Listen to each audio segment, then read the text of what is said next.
A minha formação vem da comunicação, né, no pós-doutorado, no doutorado, no mestrado, mas sempre os meus interesses de pesquisa estavam vinculados às práticas sociais e comunicativas, né? O que as pessoas fazem em termos das suas práticas interacionais e comunicacionais no seu dia a dia. Então, de forma muito ampla, assim, a minha pesquisa sempre vai passar por isso em alguma medida. Eu venho pesquisando a questão da cultura pop e os atravessamentos da cultura pop através dos ambientes digitais, das redes e plataformas de redes sociais. E eu comecei a minha trajetória na minha tese de doutorado, eu pesquisei a cultura cyberpunk, então sempre relacionado a questões ligadas a culturas ou comportamentos urbanos, jovens, etc. E como é que a cultura digital populariza ou não esse tipo de comportamento. E a minha pesquisa atual, ela começou ali por 2009 e ela foi muito estimulada pelo que eu entendia na época como acontecimentos que eu percebi que começavam a emergir nos sites e plataformas de redes sociais.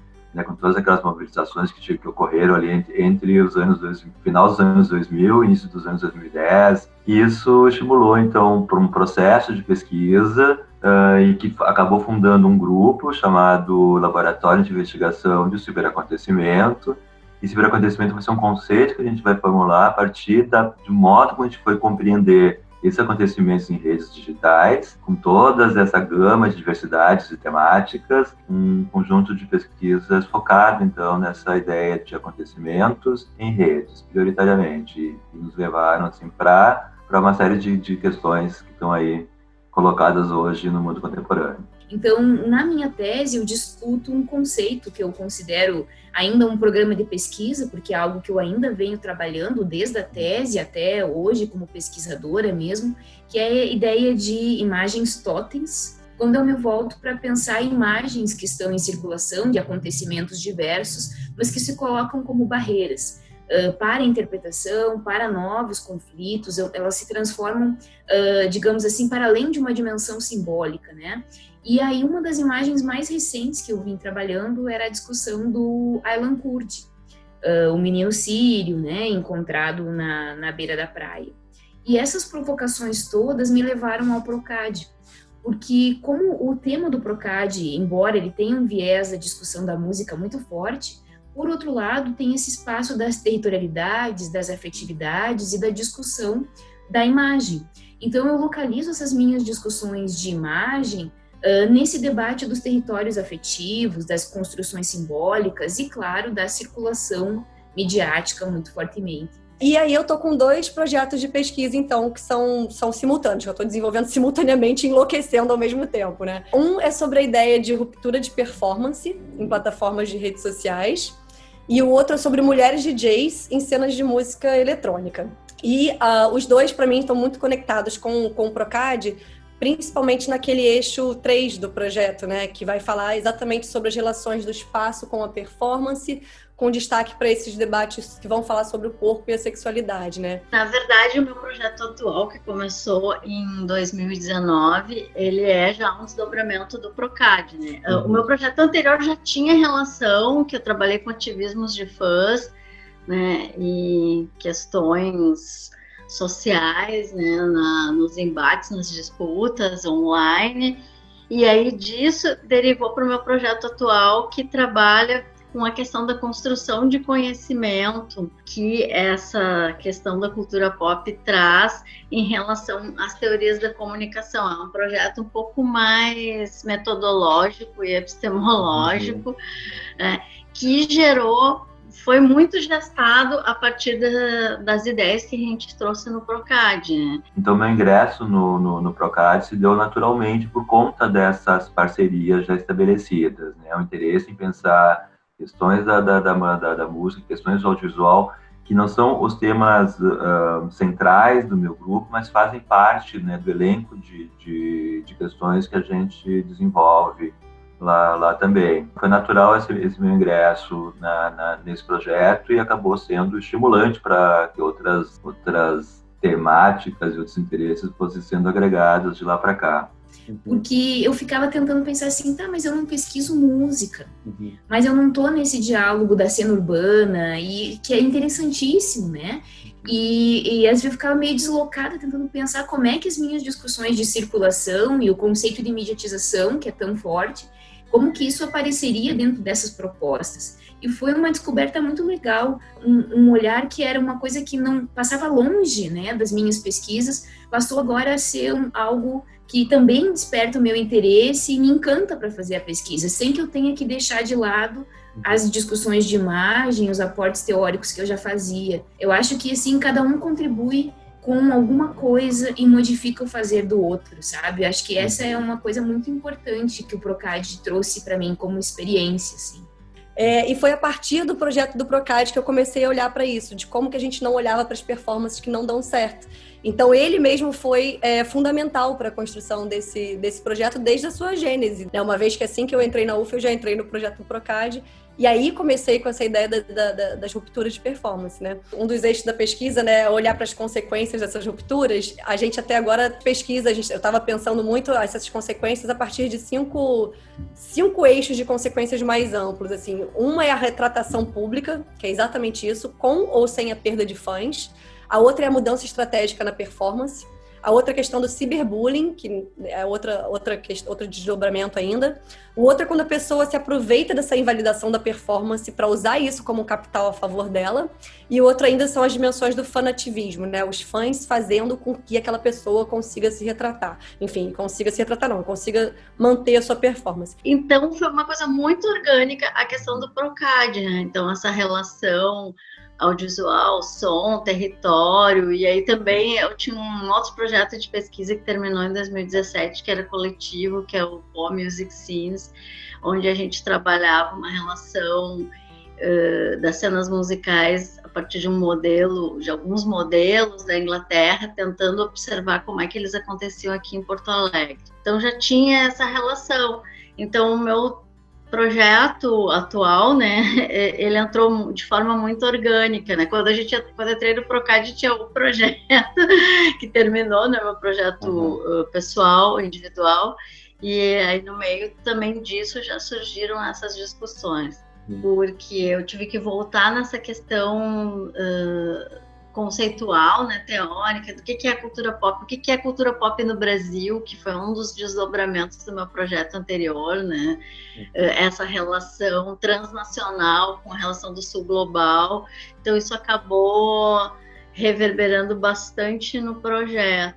E coincidentemente com a nossa inserção no Procad, que tem a territorialidade como um eixo temático que atravessa as várias pesquisas, né, da equipe que faz parte desse projeto, a gente também desenvolveu uma ideia de uma territorialidade que a gente designou como territorialidade semiótica, e no sentido de que essas territorialidades que se dão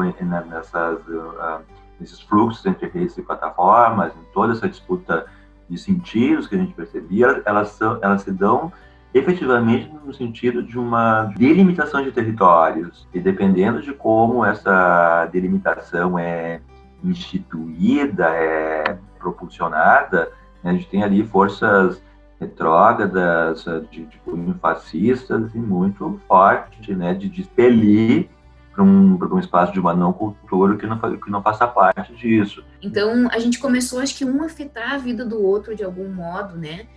Pela proximidade das questões ou por abrir outras frentes, né? Eu acho que essa troca, ela é teórica, né? A gente tem conceitos que vão começando a ser refletidos, o Fernando muito fortemente com as discussões do Sul Global, mas com a ideia de narrativa e a discussão de imaginário, dessa questão das afetividades que tão caras são, né, para todos nós aqui dentro do projeto.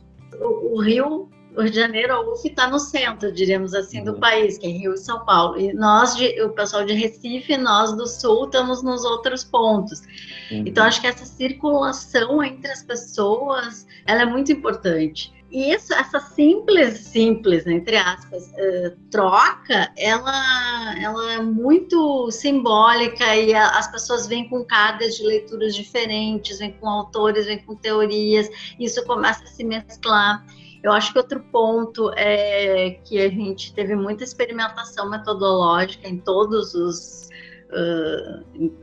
em todas as instâncias, né, de se pensar, de se discutir como escrever. Acho que as publicações coletivas e eventos coletivos também foram muito importantes. A gente teve vários eventos, né? Tivemos 2 com música, tivemos o Seminário de Cultura Pop lá de vocês, tivemos o nosso simpósio, fora os eventos, né, que os pesquisadores foram, né? Teve o simpósio da Madonna que o Thiago organizou na Intercom. Então acho que teve muita coisa, foi muito rico, assim, ampliou o nosso leque teórico, conceitual, metodológico, de objetos também. E assim, em cada uma dessas missões, eu acho que a gente saiu transformado. A gente saiu com, no mínimo dos mínimos, a gente saiu com um referencial teórico novo, né? É muito interessante ver como cada um dos colegas está trabalhando com outras literaturas, enfim. Então, assim, acho que esses olhares outros sobre os nossos projetos são muito interessantes, porque nos fazem questionar algumas das premissas dos nossos trabalhos, né? E nos fazem também atentar para elementos que não estavam ali aparecendo tão fortemente. As produções, né, de fato, escrever junto com os colegas me ajudou sobremaneira a pensar esses objetos. E esses eventos científico-acadêmicos que a gente, né, que foram feitos ao longo desses 5 anos aí, eu acho que esses são, se eu fosse tentar se elencar assim, seriam as contribuições que mais têm me atravessado assim, nesse sentido. E esses vínculos de pesquisa, eles vão prosseguir a partir de agora, né? Essas parcerias vão se dar, talvez com outros formatos, né? Através de outros estabelecimento de outra institucionalmente através de outras parcerias, de outros modos de parcerias, mas eles continuarão muito provavelmente. Peraí, mas tu tá falando de cultura pop, eu tô falando de imagem no atentado, mas a gente tá discutindo, né, no fundo, tá passando por um lugar muito próximo. E foi muito bacana essas interações também, até pra gente escrever junto, pensar coisas coletivas. Então, assim, me parece que a gente vai criando teias, a ideia de rede efetivamente vai se estabelecendo a partir de um projeto como esse. Eu acho que a gente está muito à frente de alguns olhares que estão sendo discutidos em outros lugares, né? E principalmente essa ideia do sul global e do norte. Eu vejo como as pesquisas no Brasil em comunicação, a gente tem uma série de contribuições absolutamente importantes, né? Relevantes e fundamentais até para o campo, mas que tem aquela questão da gente não ser tão lido, a gente não ser tão citado, inclusive por conta de uma questão linguística, né? Mas eu vejo a potência que a gente tem nesse sentido de contribuições originais. Temos um conjunto de pesquisadores no Brasil que de fato estão trazendo discussões que em outros contextos ainda não estão nem chegando. As ciências humanas, ela precisa estar onde o povo está. Impacta a economia, impacta a vida das pessoas, como isso é transformador. E a gente está vendo aí na pandemia que ninguém se sustentaria sem música, sem audiovisual, sem seriado, sem nada disso que a gente estuda, né? Então, é o que nos dá essa liga para conseguir continuar, de certa forma, em meio a tantas barbáries, né? E, ao mesmo tempo, é a primeira coisa a ser atacada. E a gente acredita, a gente tem assim, a pretensão, né, de contribuir no sentido assim, de criar insumos para que se possam pensar em enfrentamento de alguns problemas no sentido sociais mesmos, né, que são advindos dos processos contemporâneos. E nós estamos muito agora, assim, imersos nas questões ligadas a a desinformação, ao negacionismo, e como essas coisas elas acabam sendo bastante prejudiciais no sentido de enfrentamentos até de coisas muito concretas, como a questão da pandemia hoje, né, que está colocada para nós como um problema, uma crise sanitária terrível. Então, me parece que fazer pesquisa hoje é isso. É também um exercício da alteridade.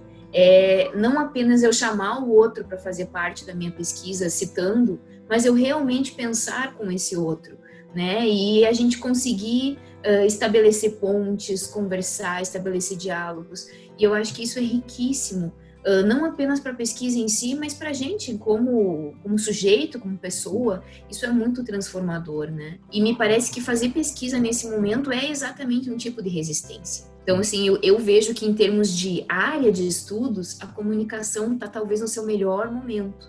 Porque, por um lado, essa pandemia ela é muito complexa e dificulta muito a nossa vida, né? Por outro lado, ela nos traz aí uma potência dessa dimensão do comunicacional, né, como sendo esse elo, né, esse tecido da vida. Então, acho que para a gente que está investigando esse objeto, né, olhando para a comunicação, temos aí um futuro muito, muito rico de investigações. Vai depender, claro, de todo um conjunto e das nossas próprias articulações para que isso se mantenha.